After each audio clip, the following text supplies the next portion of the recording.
Cheikh, vous avez fondé le 6 juin la MRU. Pourriez-vous nous parler de cette organisation et sa principale réalisation? Eh bien, le MRU, c'est, comme je l'ai dit la dernière fois,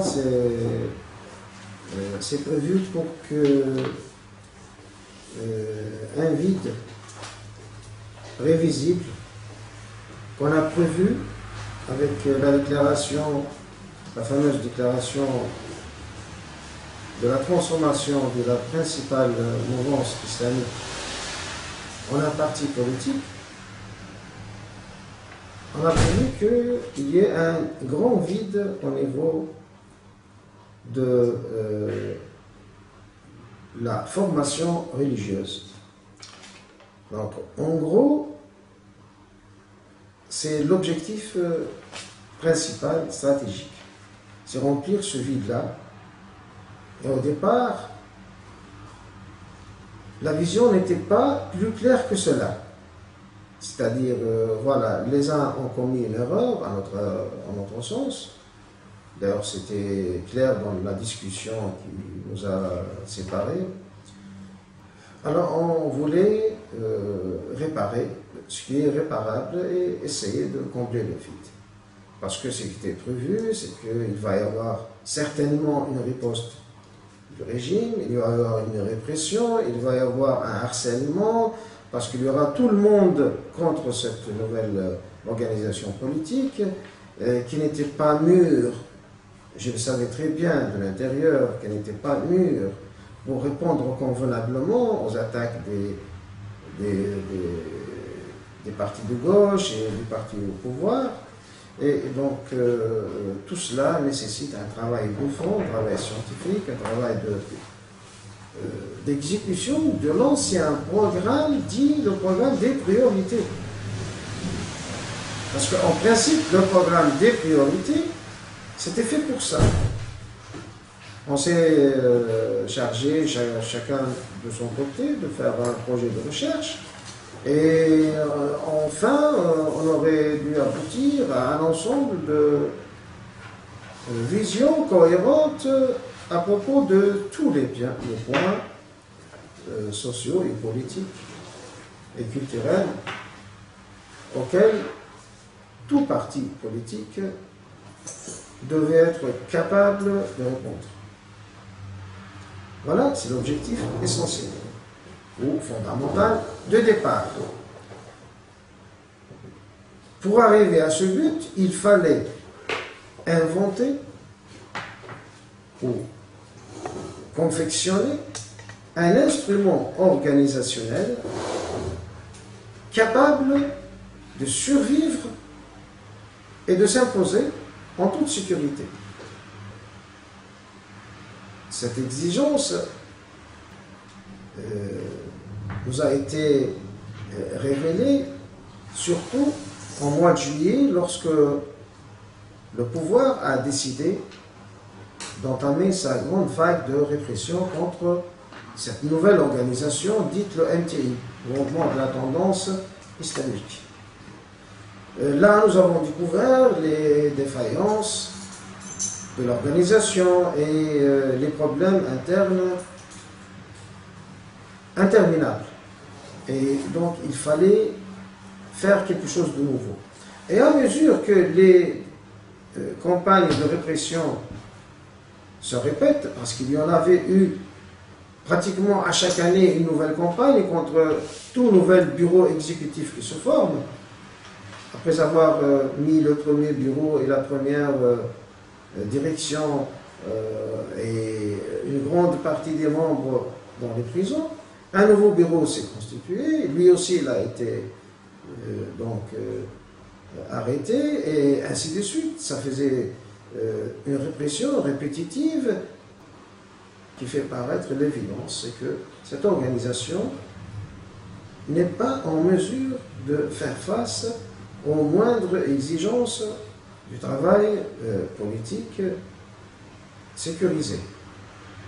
Là, ce qui nous a aidés, nous, dans le MRU, parce que finalement on a pu travailler dans la clandestinité pendant 10 ans, jusqu'en 91. Ce qui nous a aidé, c'est effectivement le projet de recherche qui avait pris en charge.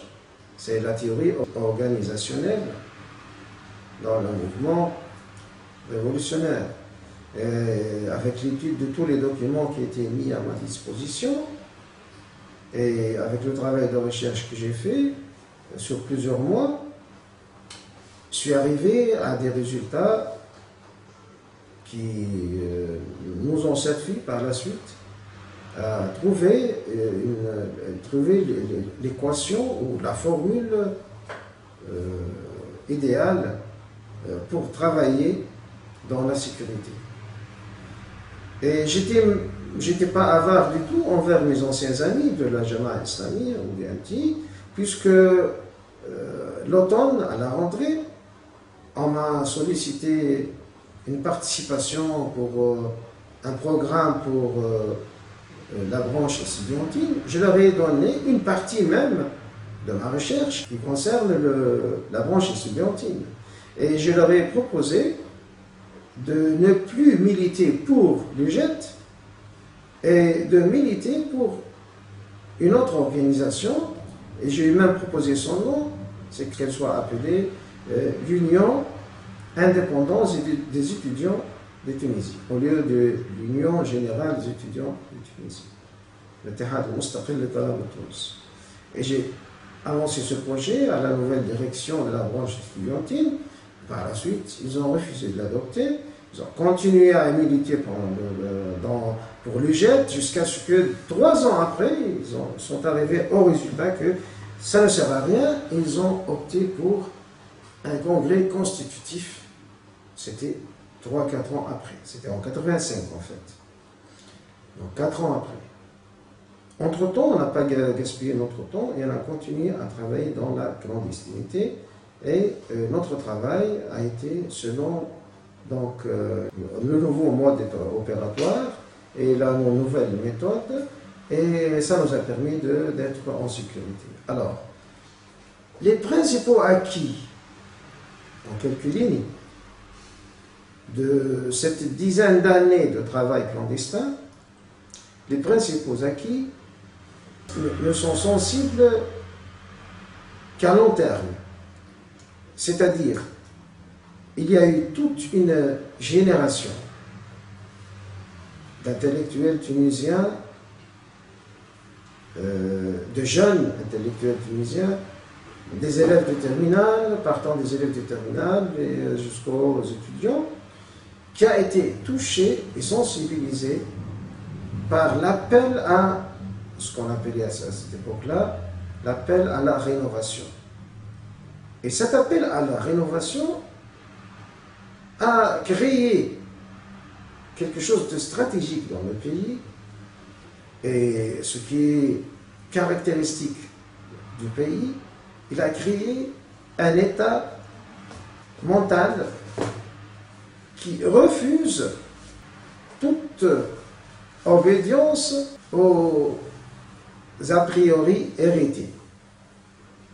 Donc, toute cette génération a appris comment discuter l'héritage culturel. C'est ça notre principal acquis.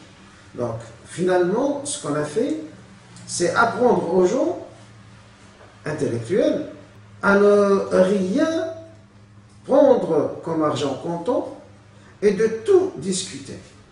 Et on a mis sur la table toutes les évidences, entre guillemets, qu'on nous a tant fait avaler. Quand on dit on a mis sur la table, c'est pas pour nier, forcément, mais pour les étudier avec une critériologie scientifique. Alors, est-ce que tous les gens qui étaient touchés par notre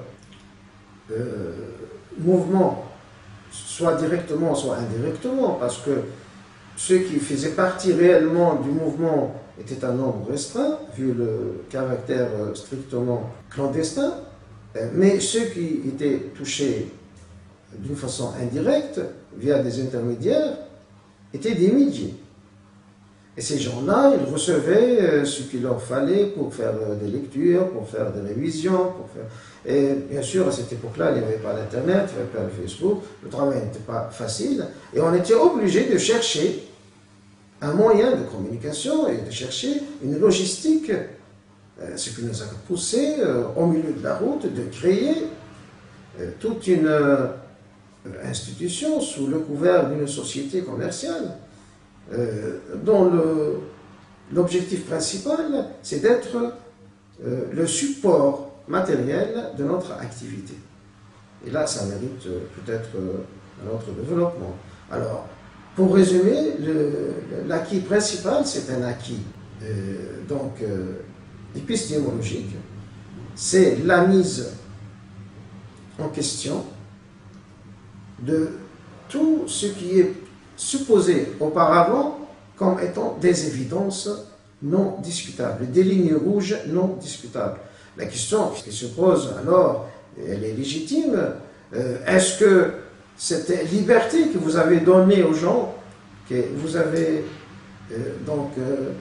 offert comme ça, la liberté de réfléchir, est-ce qu'elle a été bien utilisée, ou y a-t-il eu des pirates qui ont utilisé cette liberté pour effectuer un dérapage vers un autre sens non voulu? Et là, c'est un autre problème, parce que nous n'étions pas les seuls à agir dans ce vide laissé par l'absence des instances dirigeantes du mouvement islamique de base.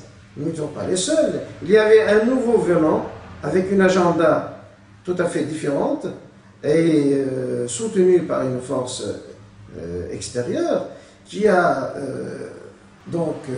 eu comme objectif voler la récolte. C'est-à-dire, ce qu'on travaillait nous pendant des années, il vient à la dernière minute et il le prend en son compte, il fait une nouvelle orientation pour ses objectifs privés.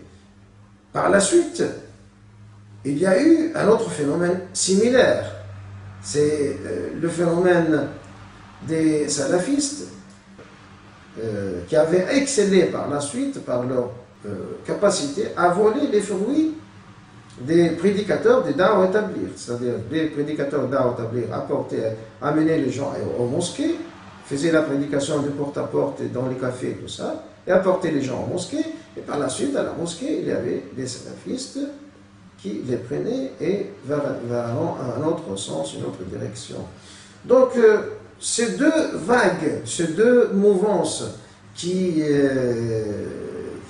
travaillaient de la même manière avaient beaucoup affecté notre espace culturel et a rendu, finalement, au bout de 10 ans, a rendu impérative un mouvement de réforme de cette organisation pour que dorénavant il n'y a plus ce piratage de ces fruits.